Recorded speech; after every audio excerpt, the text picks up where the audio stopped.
Boa noite, queridos irmãos e irmãs.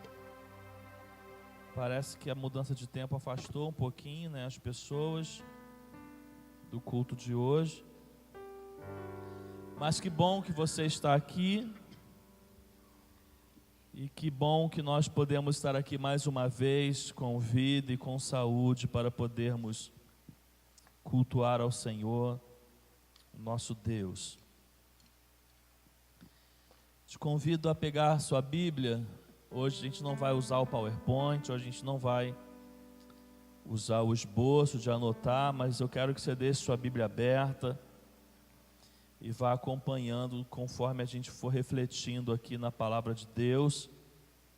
E eu te convido a abrir sua Bíblia em Josué, livro de Josué, capítulo 1, versículo de 1 a 9. Josué capítulo 1, versículo de 1 a 9. Texto bastante conhecido, um texto que tem uma expressão bastante conhecida, que é a expressão ser forte e corajoso. Um texto que narra um momento muito importante na história do povo de Deus, o povo de Israel. E a gente vai conversar um pouquinho sobre esses versículos que nós vamos ler em Josué capítulo 1, de 1 a 9. Depois da morte de Moisés, servo do Senhor, disse o Senhor a Josué, filho de Num, auxiliar de Moisés: meu servo Moisés está morto. Agora, pois, você e todo este povo, preparem-se para atravessar o rio Jordão e entrar na terra que eu estou para dar aos israelitas. Como prometi a Moisés, todo lugar onde puserem os pés eu darei a vocês. Seu território se estenderá do deserto ao Líbano, e do grande rio, o Eufrates, toda a terra dos hititas até o Mar Grande no oeste. Ninguém conseguirá resistir a você todos os dias da sua vida. Assim como eu estive com Moisés, estarei com você. Nunca o deixarei e nunca o abandonarei. Seja forte e corajoso, porque você conduzirá este povo para herdar a terra que prometi sob juramento aos seus antepassados. Somente seja forte, muito corajoso. Tenha o cuidado de obedecer a toda a lei que o meu servo Moisés lhe ordenou. Não se desvie dela, nem para a direita, nem para a esquerda, para que você seja bem-sucedido por onde quer que andar. Não deixe de falar as palavras deste livro da lei e de meditar nelas de dia e de noite, para que você cumpra fielmente tudo o que nele está escrito. Só então seus caminhos prosperarão e você será bem-sucedido. Não fui eu que lhe ordenei? Seja forte e corajoso. Não se apavore, nem desanime, pois o Senhor, o seu Deus, estará com você por onde você andar. Pai, clamamos pela tua graça, pela tua misericórdia. Queremos muito mais do que ler a tua palavra. Queremos entendê-la, queremos abrir nossas mentes para absorver aquilo que o Senhor deseja falar conosco. Queremos a condução do Teu Espírito Santo para esse momento, entendendo que o que vamos fazer aqui, Pai, somos limitados e contamos com a intervenção do Teu Espírito. Seja a partir da minha vida que estarei trazendo o recado da Tua palavra, como também todos nós como ouvintes dela. Pedimos por cada vida que se encontra aqui nessa noite, por cada família aqui representada, e também pedimos por esta igreja. Oramos assim no nome de Jesus, amém e amém.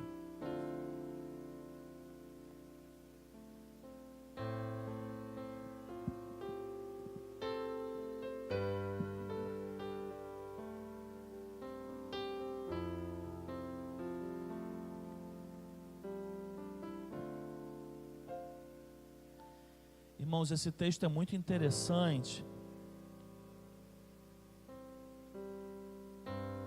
E a Bíblia é assim, né? Não dá para passar pela Bíblia assim rápido.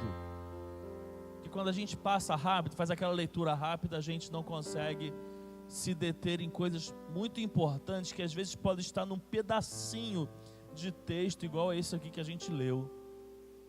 Esse texto aqui, ele é um texto, só esses 9 versículos, eles não podem ser lidos assim, ó, vou pegar a Bíblia, vou ler, aí vou e li. Porque aqui, irmãos, tem muita coisa aqui nesses 9 versículos. Talvez você que conheça a história do povo de Israel consiga entender melhor o que eu estou falando. Você que não conhece tanto, eu vou tentar te explicar um pouco para que você entenda o que tem aqui nesse momento, nesse texto que nós lemos.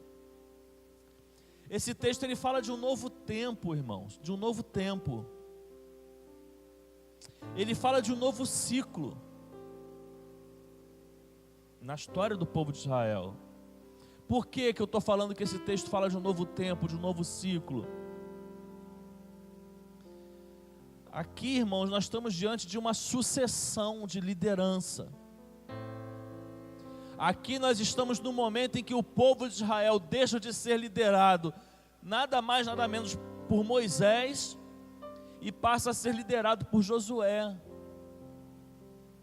Tem muita coisa por detrás desse momento aqui.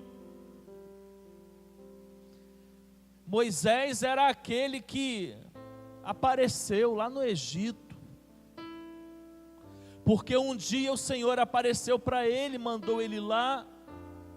Ele ficou com medo em função das suas limitações, das suas dificuldades, mas decidiu ir. E ele chega lá com as suas fraquezas, com as suas limitações, mas ele vai em nome de Deus, e ele vai diante de um homem muito poderoso, que era o faraó. E ele fala: eu vim aqui a mando de Deus para tirar o povo de Deus dessa escravidão do Egito. E se você nunca leu a história, mas já viu a novela da Record, não estou fazendo propaganda, estou só citando. Se você já viu a novela, você sabe mais ou menos o que aconteceu. Que naquela resistência de Faraó, não deixo ir, não deixo ir, Deus começa a castigar aquele lugar, Deus começa a mandar pragas para aquele lugar, até que Faraó deixa o povo sair, e lá vai Moisés liderando esse povo na saída do Egito, e logo no início da sua peregrinação, eles já se deparam com o Mar Vermelho. Só que muito maior do que o desafio que eles se depararam é o poder do Deus que estava com ele. De cara, esse povo consegue atravessar um mar que se abre no meio deles. Irmãos, para pensar nisso. É quando eu falo que a Bíblia a gente não pode ler assim e não parar para tentar analisar.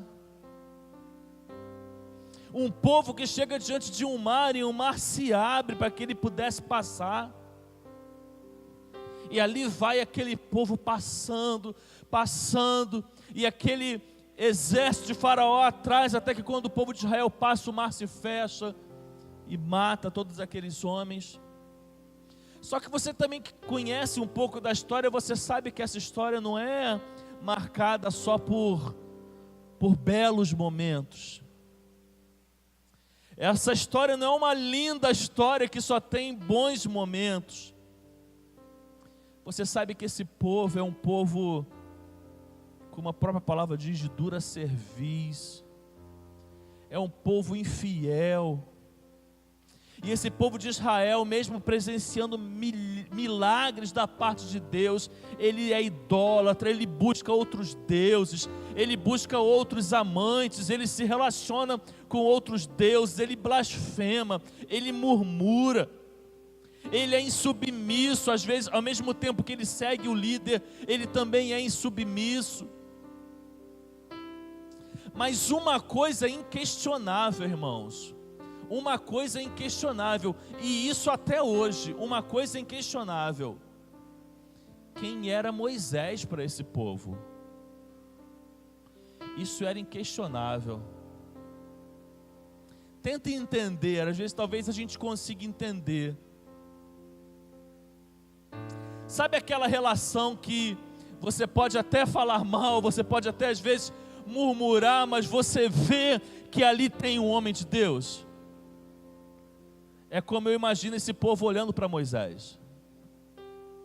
Eles reclamavam, eles murmuravam, eles eram rebeldes, mas quando eles olhavam para aquele homem, eles diziam ou eles sentiam: ali tem um homem de Deus. Aqueles mais fiéis, imagino eu, poderiam até dizer: em primeiro lugar eu estou aqui por causa de Deus, mas eu tenho confiança em quem Deus tem levantado para me guiar. E aqueles talvez com a intenção errada, ou que perderam a essência, poderiam até dizer: eu só estou aqui por causa de Moisés, porque também existe isso. É aquele que não segue o Deus, é aquele que segue o líder. Então imagino também que poderiam ter aqueles que diziam: eu estou aqui por causa de Moisés. Eu não volto para o Egito por causa de Moisés.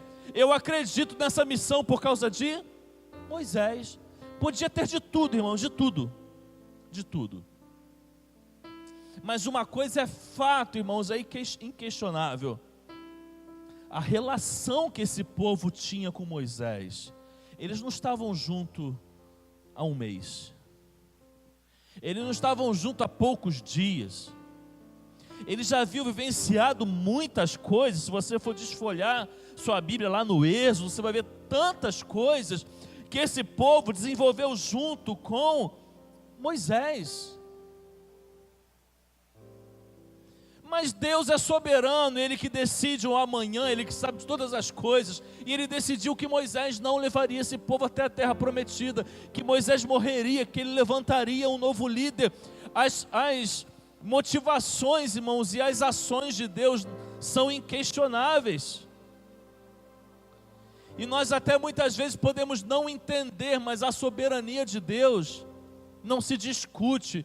E Deus determinou como propósito: Moisés não vai entrar liderando esse povo na terra prometida. Eu vou recolher este homem e eu vou levantar um novo líder que vai liderar esse povo. E assim acontece. Moisés morre. Moisés morre.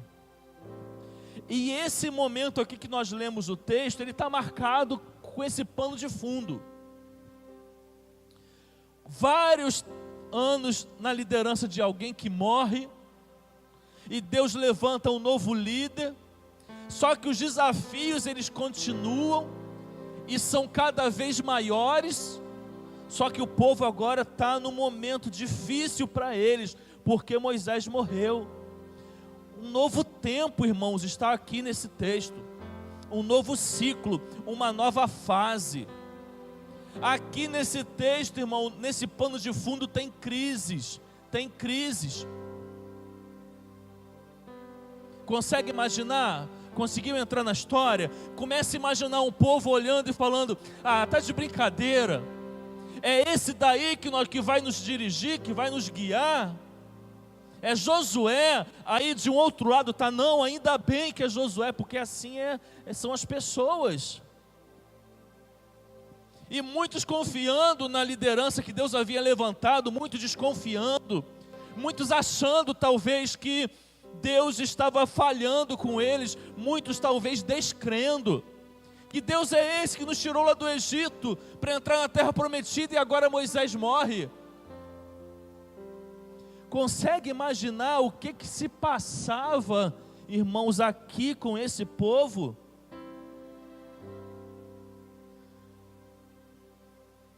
A gente vive coisas parecidas. A gente vive coisas parecidas, irmãos. A gente vive as mudanças de fase da nossa vida.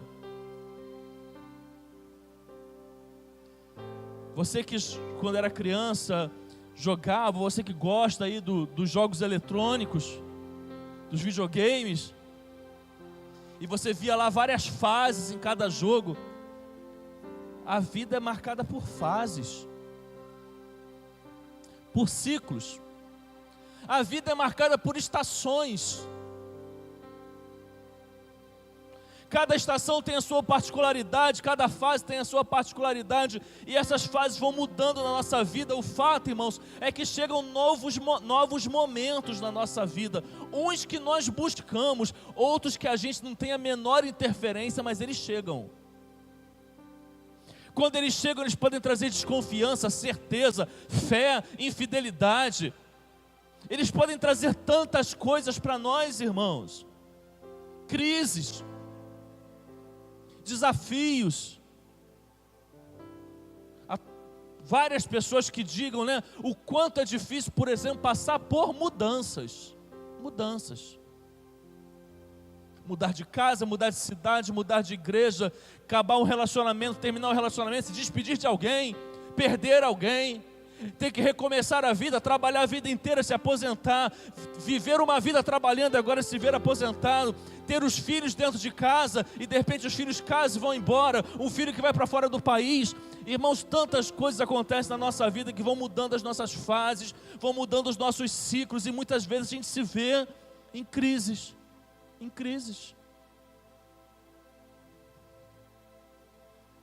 E é engraçado que às vezes a gente pensa, a nossa vida está tudo igual, não tem nada de novo. Ilusão.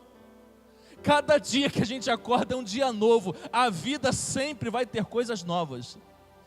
Você pode ver se está fazendo as mesmas coisas, está no mesmo emprego, está com a mesma rotina de vida e pensar, a minha vida está igual, não tem nada de diferente. Engano seu. Todo dia quando você acorda, um dia nunca é igual ao outro, e você nunca sabe o que vai se deparar naquele dia.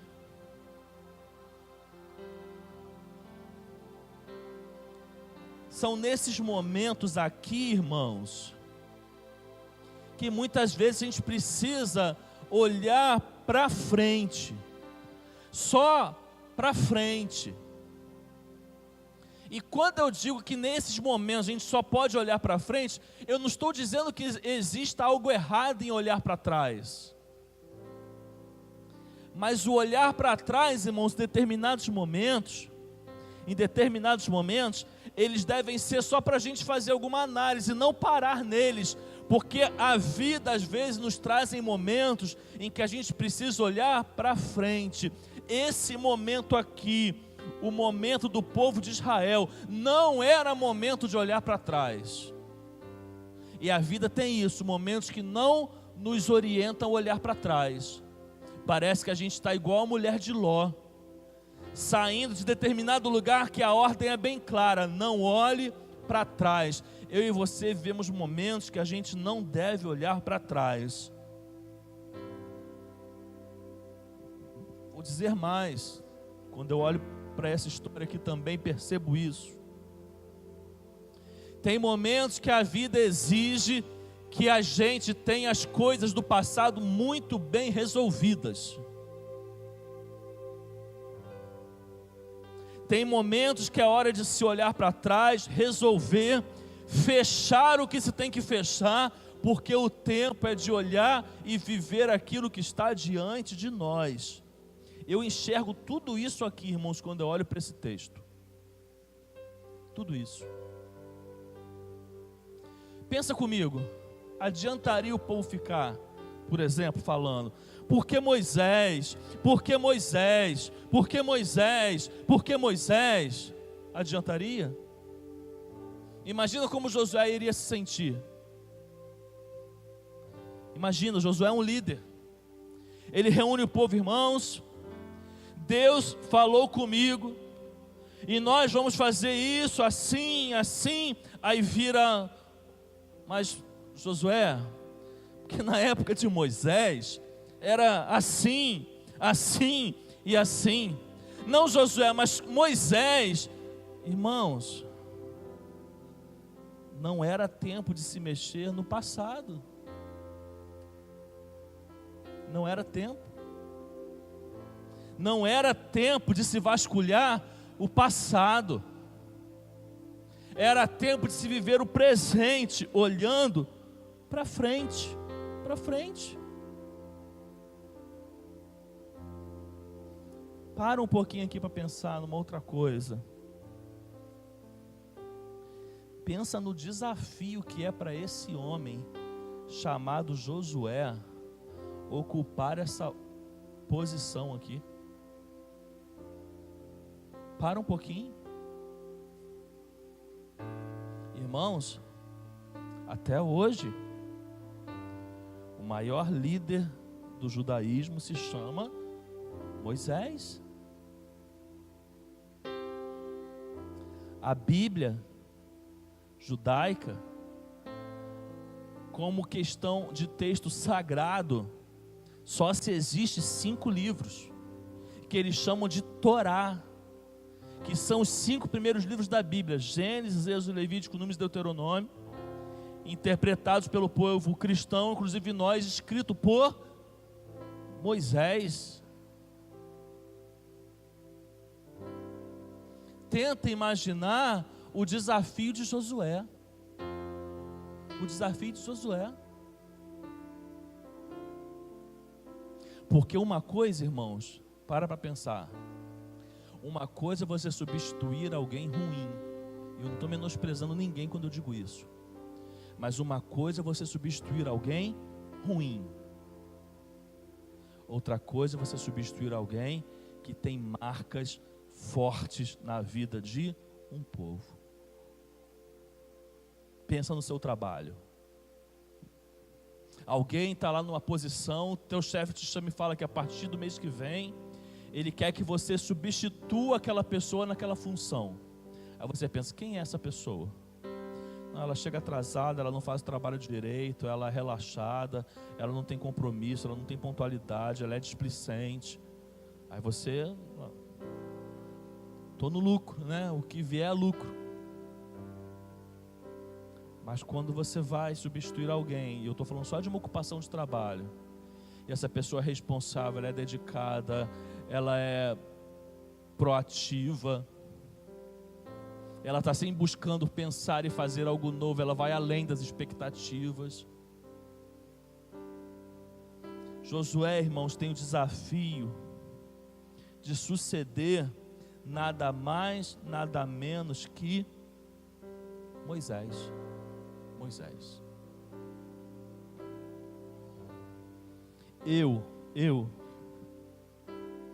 Eu interpreto, irmãos, que esse povo estava numa grande crise.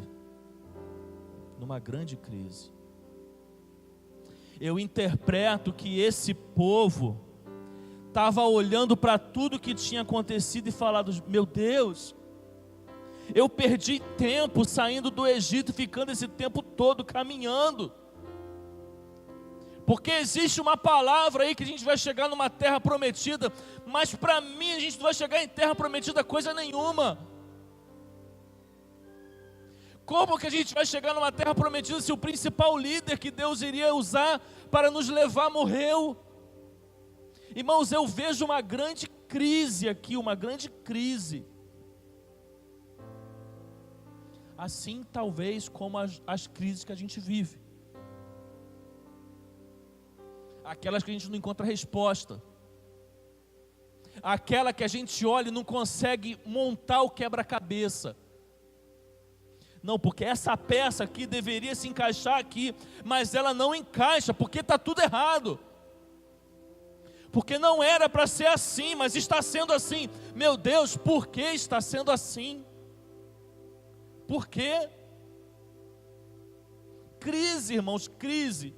Uma das palavras mais usadas no nosso mundo atual, crise. A gente vive crise na política. A gente vive crise na economia. A gente vive crise nos relacionamentos internacionais. A gente vive crise, irmãos, na família, na sociedade, no ambiente de paz. Crise é a palavra do momento. Crise.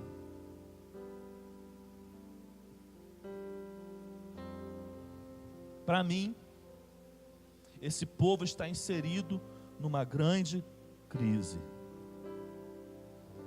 Mas ao mesmo tempo que eu digo isso, eu consigo encontrar algumas respostas aqui nesse texto, que tenho certeza que podem ser respostas para mim e para você também hoje.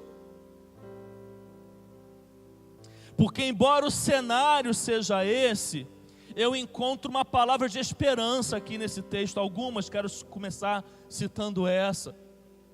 Eu encontro um rumo de esperança aqui nesse texto. Eu encontro uma atitude de fé aqui nesse texto. E a primeira expressão que eu encontro aqui é que Deus estava no controle. Deus estava no controle. Eu quero ler de novo com você o versículo 1 e 2.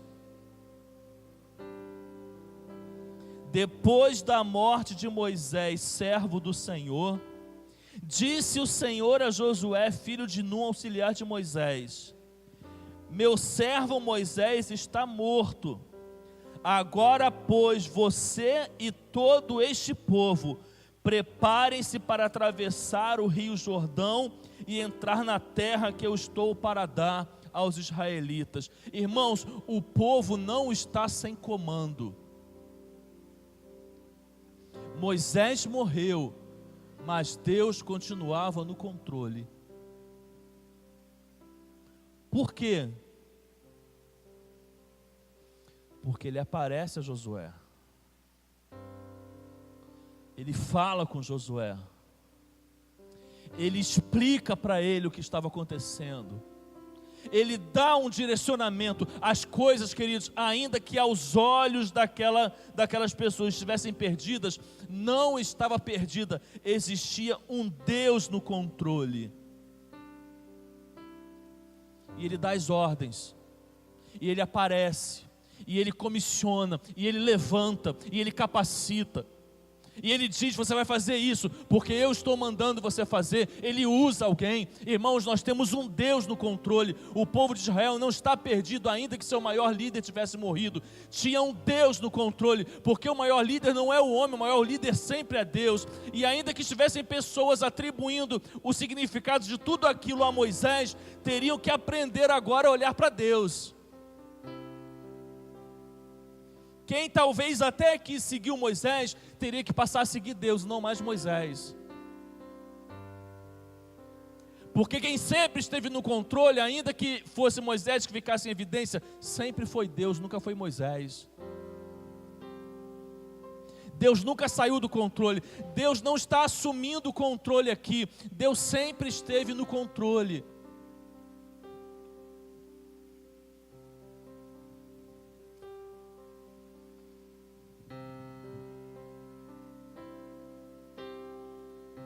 Irmãos, a vida tem turbulências, mas uma vida em turbulência não significa uma vida sem piloto.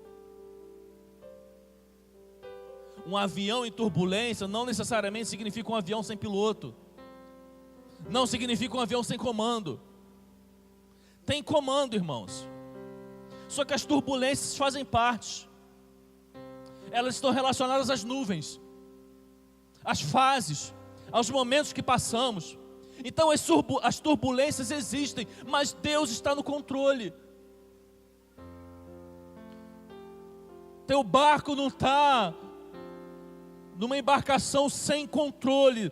Seu avião não está voando sem controle, queridos. Tem turbulência, tem tempestade, mas tem comandante.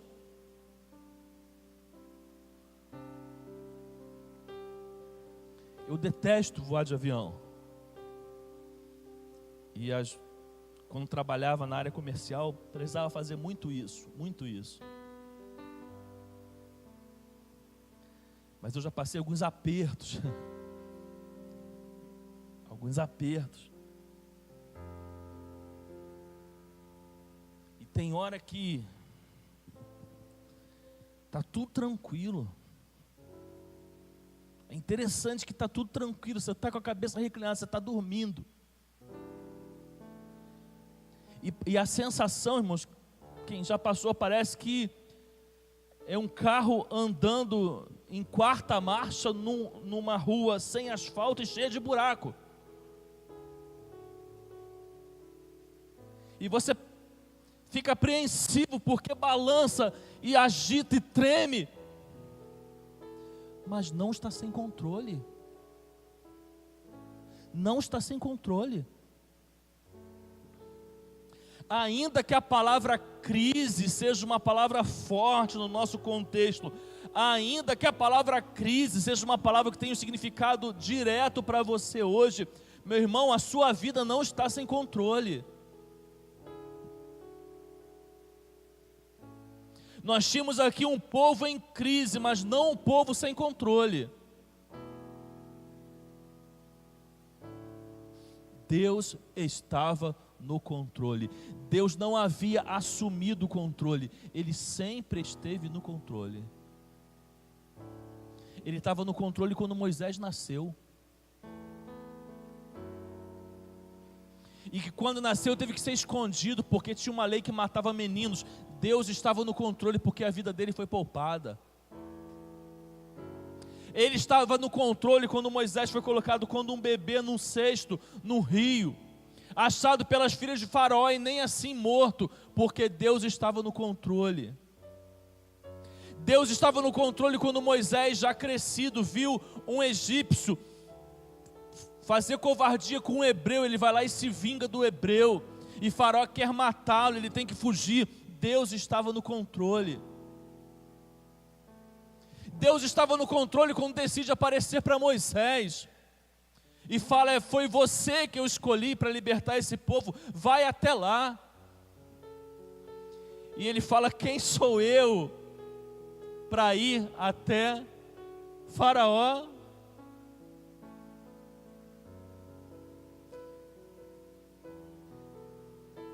E Deus diz para ele: o eu sou te enviou.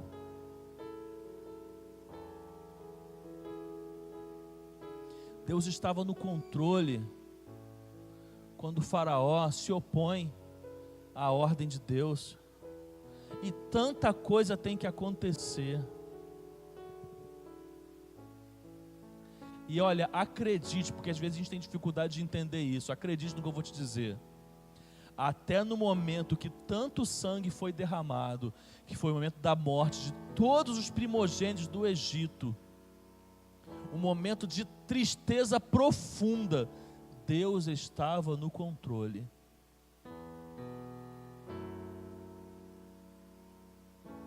Só que às vezes a gente é igual o povo.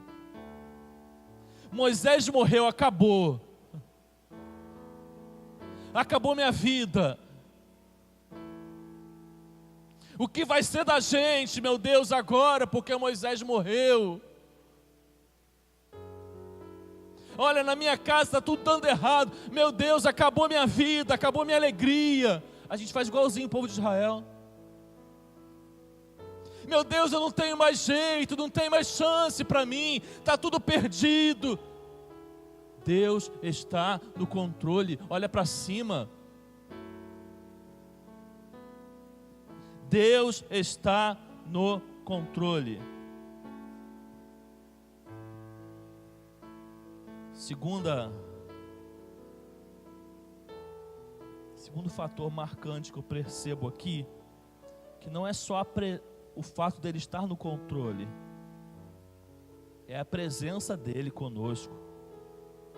Eu quero te convidar a ir lá para o versículo 5, que vai dizendo, Deus falando a Josué: ninguém conseguirá resistir a você todos os dias da sua vida.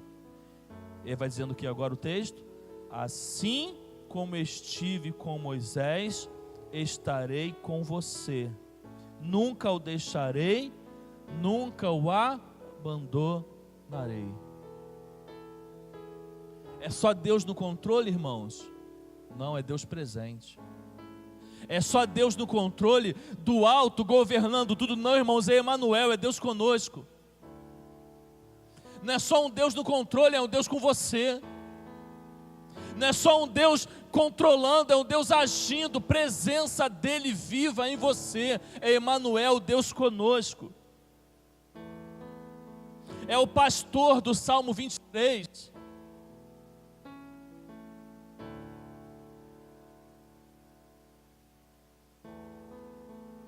É o refúgio do Salmo 46. é Deus conosco. Ele não está só no leme, Ele não está só no controle, Ele está com você. E Ele diz isso para Josué. Eu não estive só com Moisés, Deus dizendo, assim como eu estive com ele, eu estarei com você. Eu nunca o deixarei e nunca o abandonarei. Emanuel, Deus conosco, presença de Deus na terra.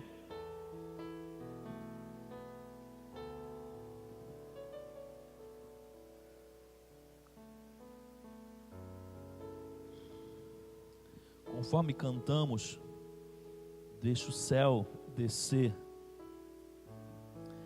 Mas tem um outro fator aqui, irmãos, que exige agora talvez mais de nós do que de Deus, e que é fundamental aqui nesse momento do povo de Israel. É o momento, irmãos, em que Josué é convidado a ter ânimo e coragem. Versículo 6: seja forte e corajoso, porque você conduzirá este povo para herdar a terra que prometi sob juramento aos seus antepassados. Ou seja, no versículo 5 ele é Emanuel, ele é Deus conosco. Mas no versículo 6, queridos, ele pede a força e coragem daquele que tem Deus com ele. E aqui eu preciso dizer uma coisa. Olha, você não é super-homem, eu também não.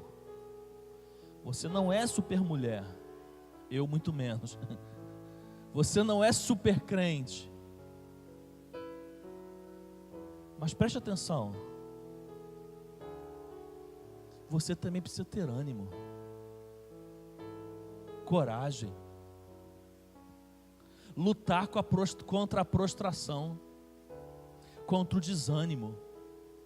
Olha, irmãos, vou falar de algo que como pastor tenho acompanhado, tenho atendido muitas pessoas esses dias, e posso afirmar para vocês, o desânimo tem tomado conta, irmãos, de muita gente. O desânimo tem sido algo terrível, terrível. Sabe por quê? Que é importante ter ânimo e ter coragem? Porque você pode ter a visão correta, mas se você não tem ânimo, ela não acontece. Você pode estar enxergando da forma correta, mas se você não tem ânimo, você não chega lá. Então Deus aparece para Josué: olha, Josué, você está num desafio terrível, e você não vai ganhar um centavo para poder pastorear esse povo, você só vai ganhar dor de cabeça.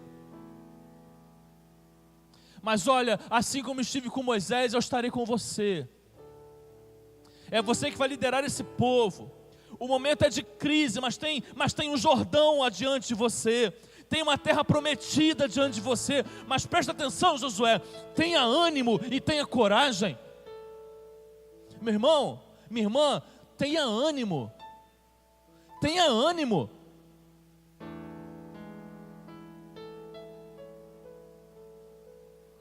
Às vezes se encontra com a pessoa, irmãos, o olhar da pessoa é de desânimo.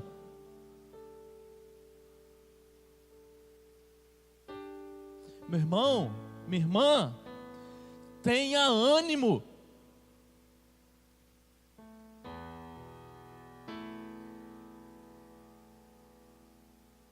Você não foi chamado para pegar as coisas e largar no meio do caminho, não. Tenha ânimo.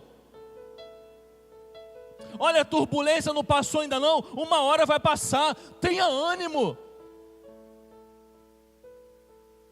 Olha, você acordou, você pode declarar profeticamente que aquele vai ser um dia terrível, mas você também pode declarar que ele vai ser um dia de bênção. Tenha ânimo. Olha, se é para contagiar alguém, se é para influenciar alguém, influencie pelo ânimo e não pelo desânimo. Olha, está difícil, Deus está te dando oportunidade de você pregar com a vida. Irmãos, pregar com a vida é muito melhor do que pregar com palavra. Pregar com palavra é fácil. É fácil. Eu te dou um texto. Se você nunca pregou, eu te dou umas dicas básicas. Como você divide o texto, introdução, desenvolvimento, conclusão, a mensagem principal do texto, a aplicação. Você treina uma semana, você vem aqui, você prega, que uma beleza. O problema é que muitas vezes Deus nos chama para pregar com a vida. É quando a minha vida está tudo errado, mas eu estou com ânimo. E aquele que está me olhando está vendo, caramba, ele está no meio de uma turbulência, mas ele está com fé, ele está com ânimo, ele está com esperança. Meu irmão, tenha ânimo. Prega com a vida.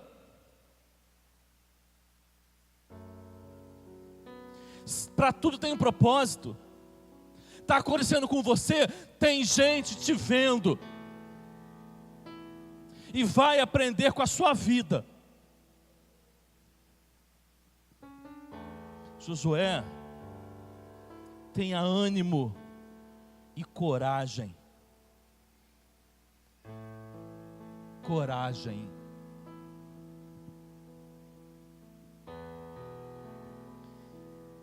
Em último lugar,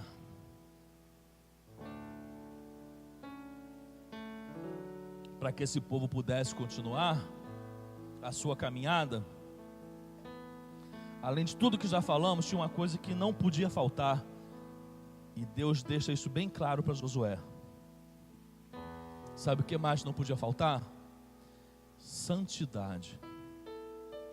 Santidade. Vai no versículo 7.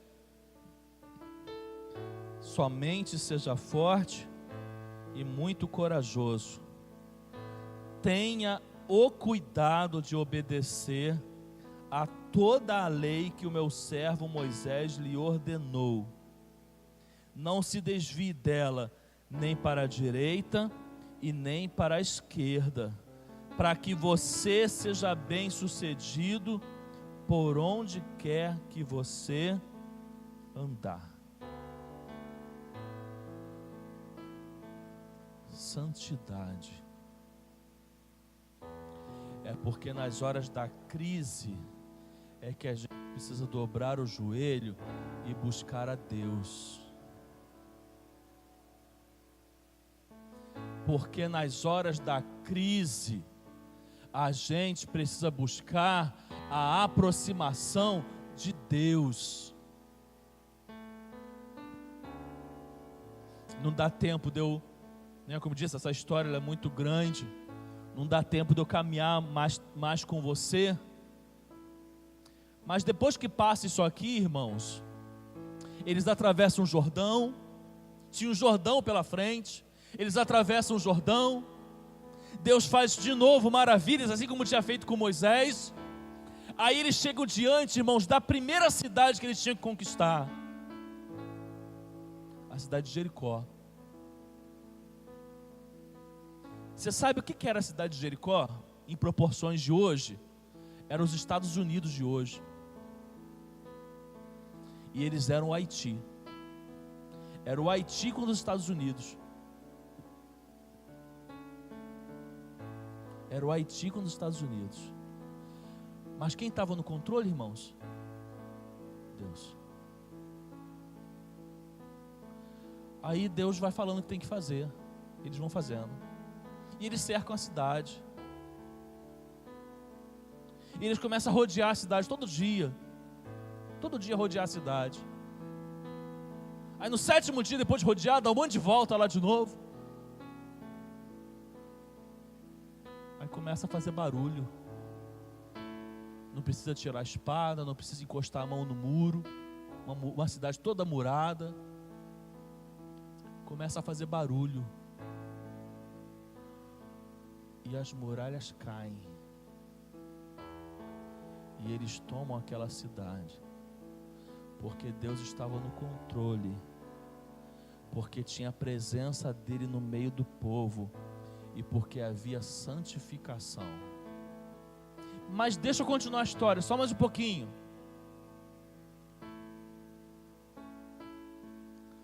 Depois veio uma outra cidade pequenininha, chamada Ai, pequenininha. E eles haviam derrotado o quê? Jericó. Se a gente derrubou os Estados Unidos, a gente derruba quem a gente quiser. Mas sabe o que teve dessa vez? Pecado. E o pecado quebra a santidade.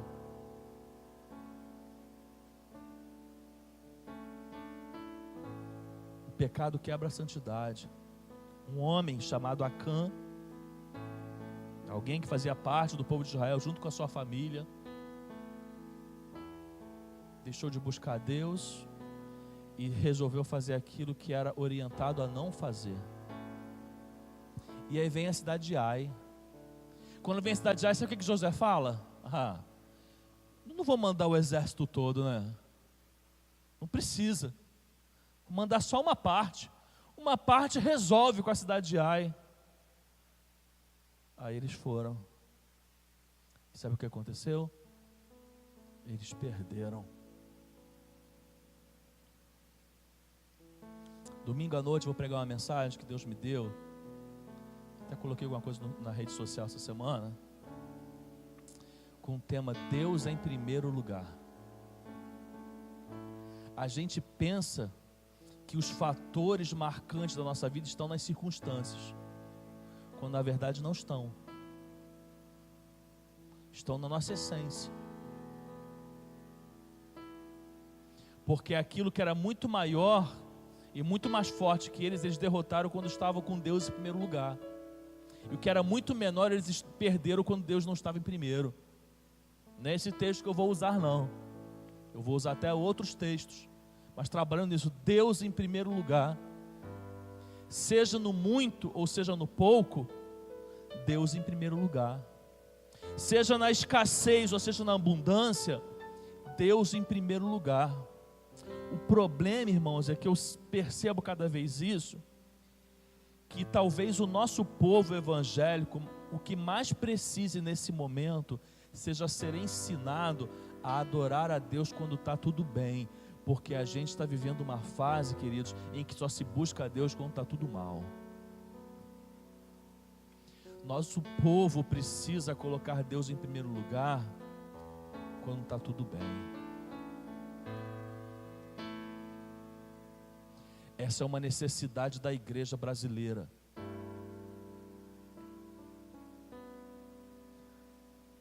E aí lá em Josué capítulo 3, versículo 5, nós vamos encontrar o conhecido versículo: santificai-vos, porque amanhã fará o Senhor maravilhas no meio de vós. Vamos ler juntos?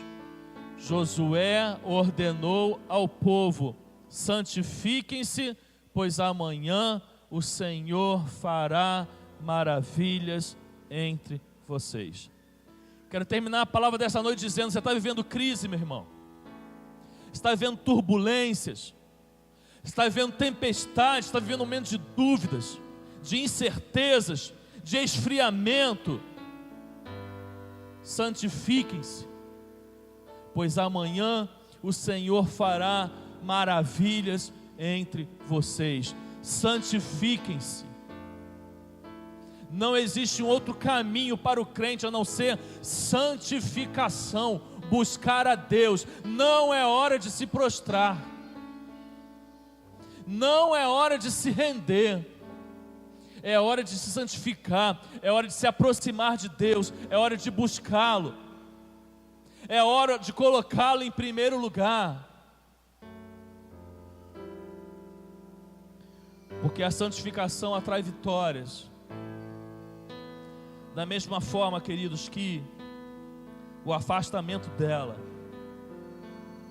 atrai derrotas.